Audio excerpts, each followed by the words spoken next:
Perfect.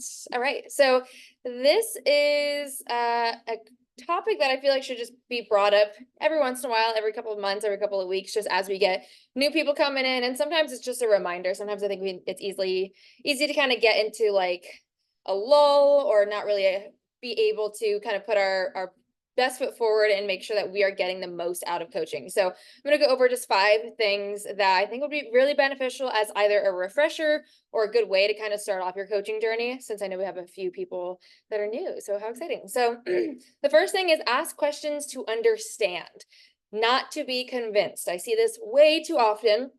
Please ask questions. That's one of my favorite things, is to make sure that you understand why you're doing things, the process behind it. I think with education, implies like adherence, right? If you know why you're doing something, you're probably more likely to do it. If the first 2 to 3 months, sometimes the whole maybe 6 months of your coaching experience consists of you following the same beliefs, actions, thoughts that you've always had, you're just going to be wasting so much time. I unfortunately do see that a lot with clients, of like, okay, you came to me because you've been trying to lose fat for the last 1, 2, 5, 10 years, and you haven't been able to. And we see that your metabolism has been down regulated. So what do we need to do? We need to eat more. And that just makes people like, oh, well, I'm not doing that. I'm not eating more. I know that I need to eat less, right? Has that worked for you in the past? Obviously not. So if the whole process of us coaching is really spent the majority of just convincing you to follow the protocol, you're just going to be wasting so much time. I will gladly always explain things as long as you're asking to understand, asking out of curiosity and education, but not because whatever belief or action that you've obviously had, this whole time that hasn't worked, if it's just turning into having to be convinced, you're going to be wasting a lot of time. There's thousands of different approaches, diets, fads, theories, workout styles, etc. out there, like literally thousands. You signed up for Frequency to follow our method. So trust and follow the method fully. Everything will always be customized and adapted to your lifestyle, to what works for your body, what is allowing you to be more responsive, what's just realistic and enjoyable for you.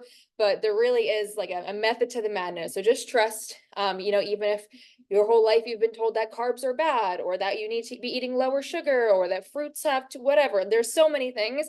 Just try to come with a completely blank slate. Months of people's programs are spent convincing them to prioritize stress management, sleep, their beliefs, the way they talk to themselves, their hormones, whatever it is, yet they're still needing to be convinced to actually practice these things. That's the biggest one, is stress management. I don't know why I could tell people to fast for 48 hours, twice a week, and not drink water and stand on their heads. And if I told people to do that, they'll do it. I tell people to practice stress management, and for some reason, it's literally like pulling teeth. An entire 3, 6, 12-month program will just be spent with that being the only missing factor. It's like, I've been hitting my macros. I've been getting all my workouts done. I've been hitting my steps. I've been drinking my water. Why is nothing working? And I've been saying over and over and over and over that it's stress management. We need to lower your cortisol. We need to slow down. We need to prioritize sleep. Or we just need to pay attention to the way you're talking about yourself. If you're just having these negative thoughts and negative self-talk all the time, that's absolutely going to be raising your cortisol. So just remember that the mindset aspect is not there for like fluff. It's truly playing such a massive role in everything. Understand that failure is necessary.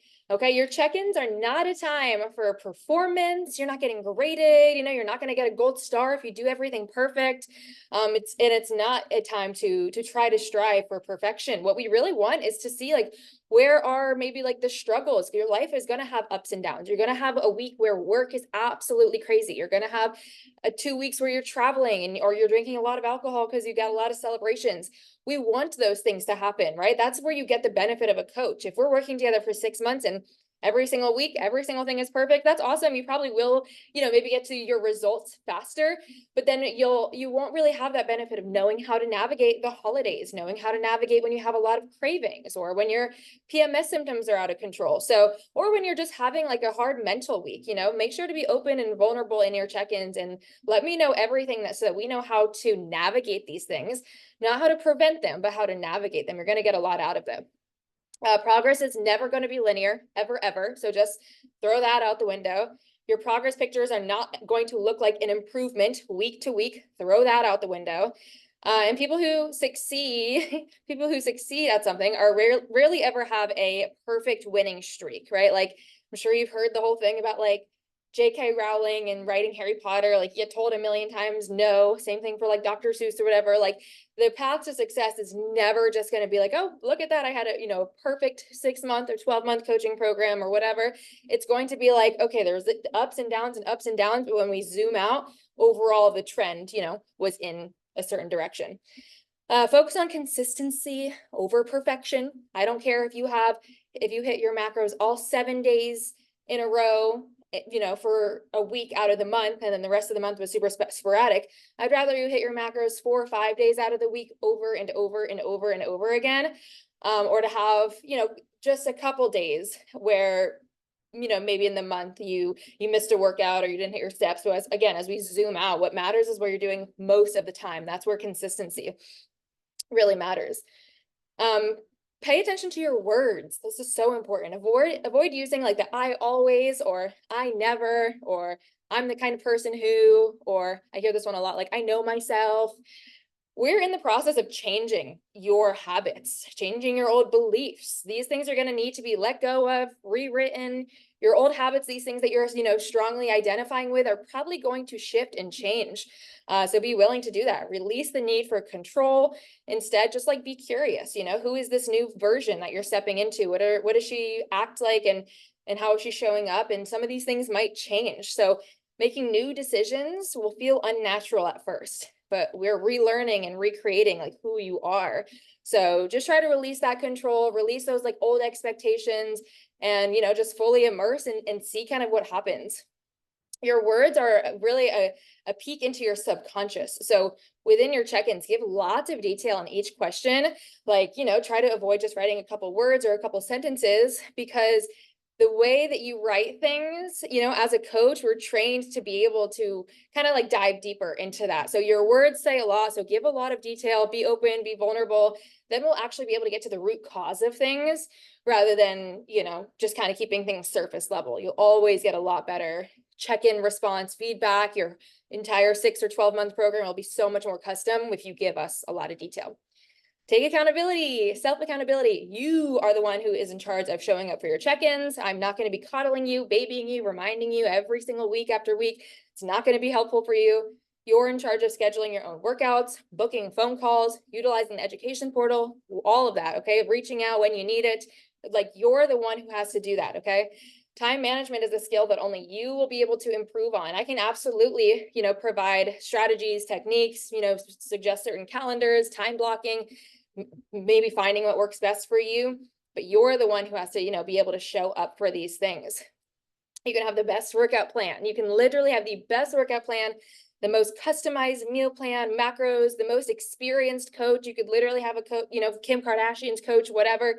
Does not matter unless you have the self-accountability. Okay, so submitting your check-in on time, being honest, open, vulnerable, filling out each question accurately, in your check-in responses, sticking to the time that you schedule your workouts. These are all moments to practice that self-accountability, that time management. So these things, like, obviously, you know, I want to check in from you to hear how your week is going, but just those little moments are times to practice that self-accountability.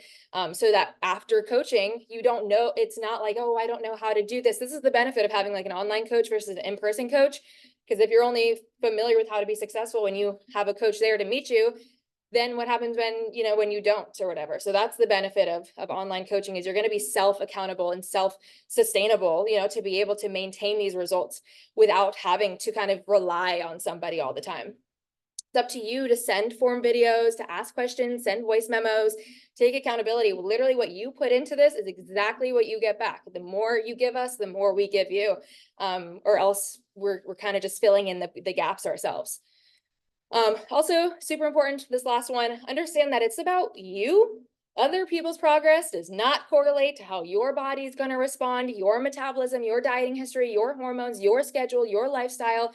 I know a lot of you guys probably see the, you know, amazing transformations, and yes, that will absolutely be you at one point, but to be like, oh, this person's was a 4-week transformation and I just don't feel like I'm there yet, does not matter. Each body is going to respond in its own way, at its own time. And just overall, comparison truly is the thief of all joy. So that, I think, has been just such a good reminder for myself. And I think it's something we can always remind ourselves of. Your friends, your family, your coworkers, they're all going to have an input on your fitness journey, your nutrition, your lifestyle, your new behaviors. A couple of ways that's going to show up. First of all, I like to remember that everyone has a body, everyone's eating food, everybody has wanted to probably change their body composition at some point in their lives. So it's something that you're going, if you leave it open to getting a whole bunch of different opinions, everyone's going to throw things at you. So just try to stick with your game plan. And then as far as like new behaviors, if you've always been the friend that goes out and gets drunk and says yes every single time, or stays up late, or you're always the one that goes to Taco Bell afterwards or whatever, and you start to make these new lifestyle habits or whatever that looks like, it might be weird at first. Some people might be like, what the fuck? Like, since when do you not go drink wine on Wednesdays with us or whatever, since when do you wake up at 6 a.m.? Things like that are going to change, and you might be met with a little bit of resistance. Just know that that will pass with time. Just tune out the noise, stick with your daily plan. And then this is so important. Your coach is in charge of the progress. Okay. That's literally like, that is our like end of the year. That's our portfolio, is progress. I promise you that is all we want, is your transformation, your progress pictures, you to have this insane transformation, insane testimonial. That's what we are in charge of. That's what we are trained to do. That's what our experience is in. You just need to adhere to the process. Okay. So just adhere to the process. Don't stress if you feel like you're not making the rate of progress that you think you should or whatever, or try to make adjustments. That is what we're in charge of. You just need to adhere to the process. Okay. That's it. Any comments, questions, concerns? Hey, Miss Alana. No? Cute. Well, thank you guys so much. Camera's on. So sweet. I love that. Next month, we're going to keep the calls on Tuesdays. We're going to move it up to 8 p.m. Eastern Standard Time. See if that works for some people. We'll just be able to move times around and whatnot to see what works for everybody. But yeah, that's it. Thank you. See you next week. Thank you. Bye.